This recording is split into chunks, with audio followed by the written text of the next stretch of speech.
In the news tonight, His Majesty the King will address the Syria crisis and other security challenges facing the Middle East in a security conference in Germany.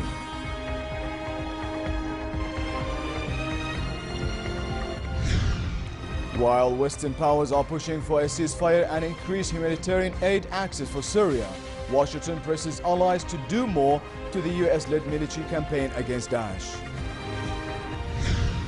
And Prince Ali says the upcoming FIFA election is the most crucial date in the history of football governance.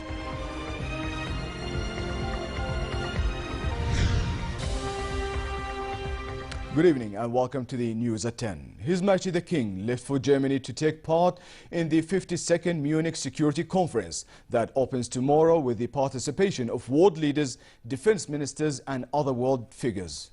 His Majesty will deliver a keynote address at the opening session on Jordan's stance on current issues, security challenges facing the Middle East and ways of addressing these challenges. The conference will discuss a number of security issues, mainly the conflict in Syria and the repercussions of the war on neighboring countries, Europe and the world at large. On the sidelines of the conference, King Abdullah will meet with a number of leaders attending the conference to discuss bilateral ties and regional and international developments. His Royal Highness Prince Faisal bin Hussein was sworn in as the regent in the presence of the cabinet members.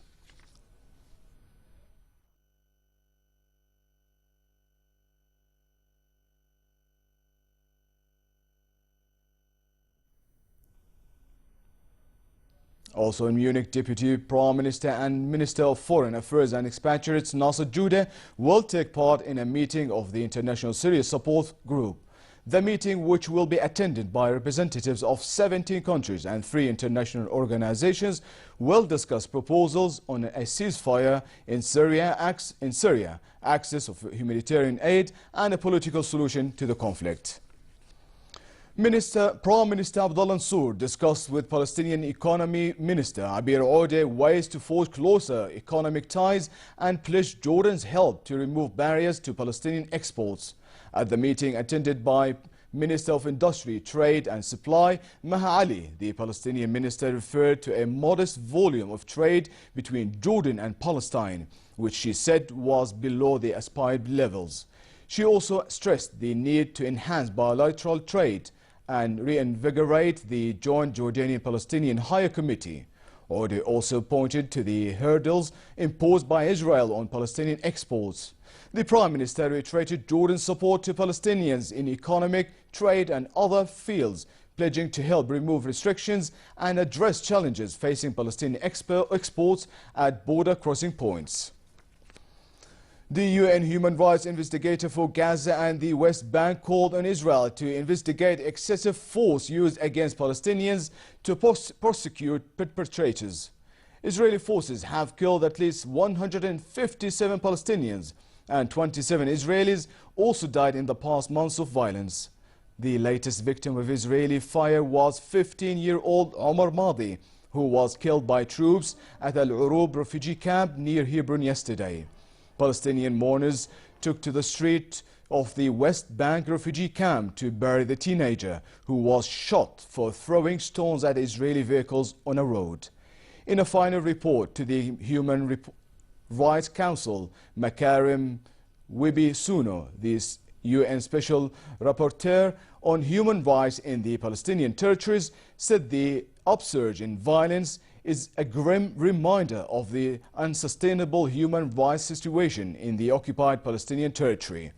He also told Israeli authorities to change or release all Palestinian prisoners being held under lengthy administrative detention, including children.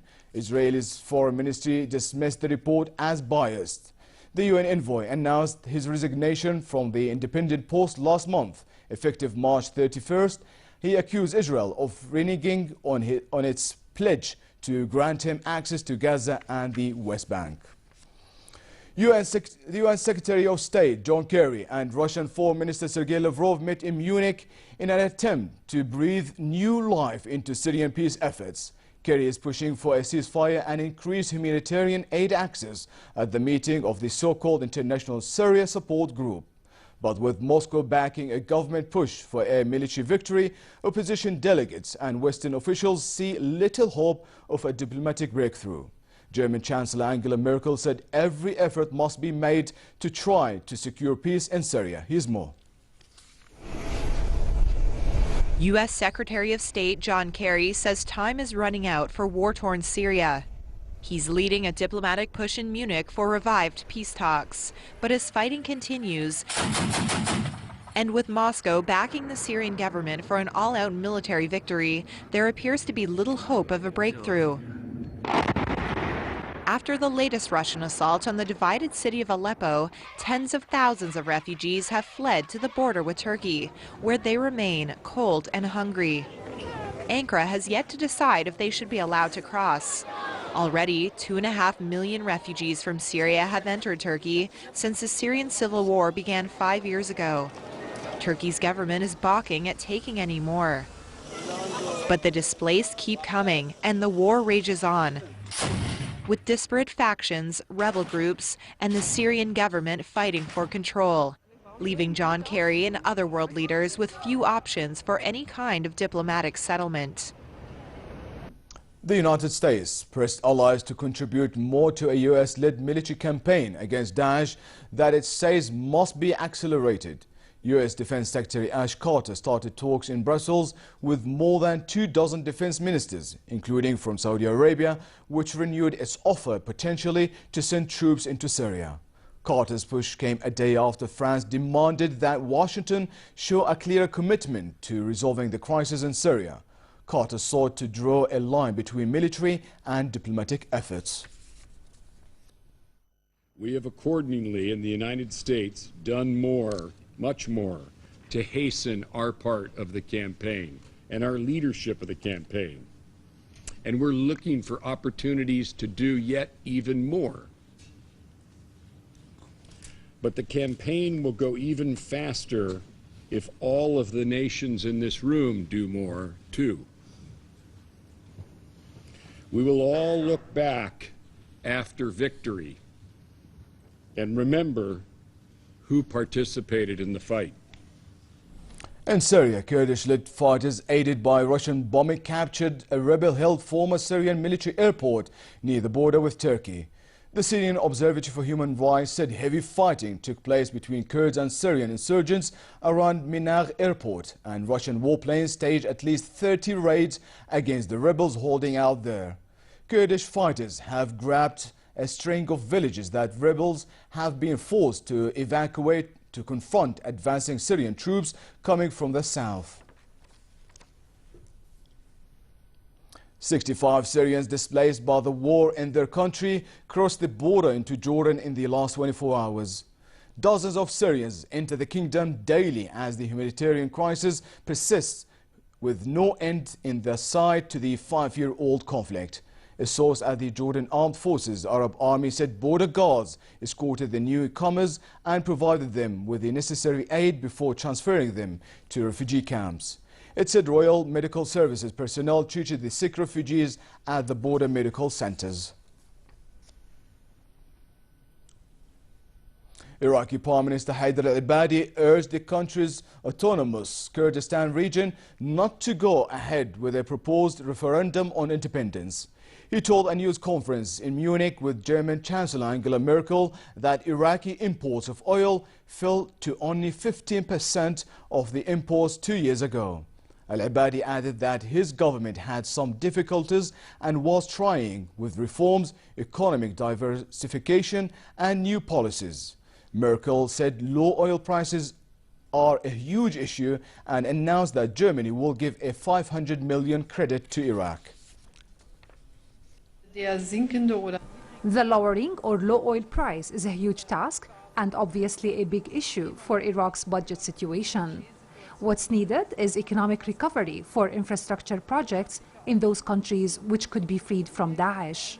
So Germany today, we have given Iraq credit of 500 million euros for unspecified purposes, especially to reinstall the infrastructure. Pro-government forces in Yemen, backed by Saudi-led airstrikes, seized control of a military camp 60 kilometers from Sana'a as troops advanced towards the capital.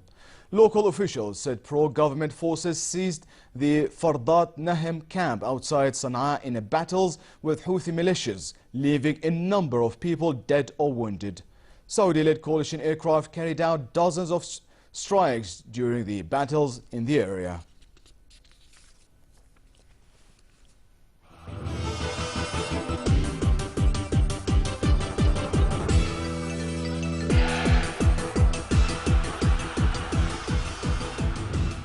His Royal Highness Prince Ali bin Hussein described the upcoming election to choose a new FIFA president as the most crucial date in the history of football governance. Prince Ali, one of 5 candidates standing for the presidency, spoke of a climate of fear and reprisals within football's governing body.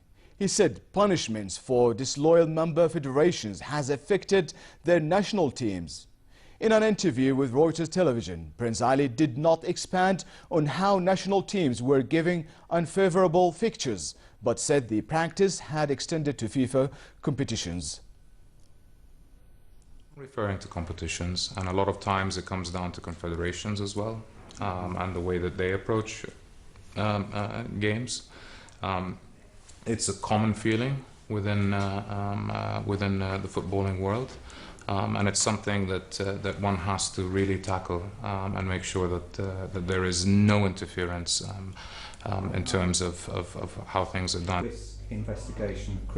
Prince Ali also said he was seen as a rebel during his 4 years on the executive committee. 3 floors underground. For me, that's not really the vision that one should have for that organization.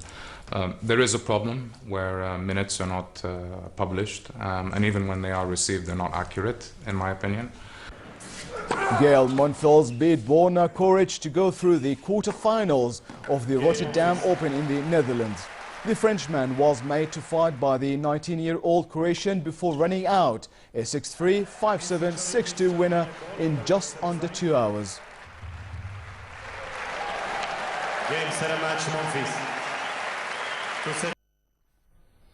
And finally, the weather forecast: cold across many regions for the rest of tonight, with frost formation still a possibility in the Badia, hilly areas and eastern plains during the hours after midnight. A rise in temperature is forecast for tomorrow, with a high of 16 degrees in Amman and southwesterly moderate winds. In the south, the Gulf of Aqaba should expect fair conditions with northerly moderate winds picking up at times and calm seas. Next are the lows and highs for tonight and tomorrow.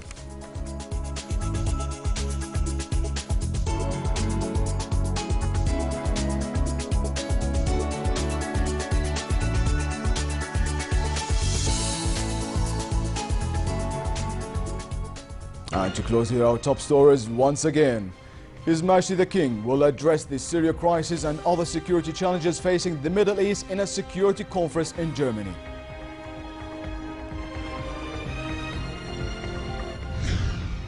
While Western powers are pushing for a ceasefire and increased humanitarian aid access for Syria, Washington presses allies to do more to the US-led military campaign against Daesh. And Prince Ali says the upcoming FIFA election is the most crucial date in the history of football governance.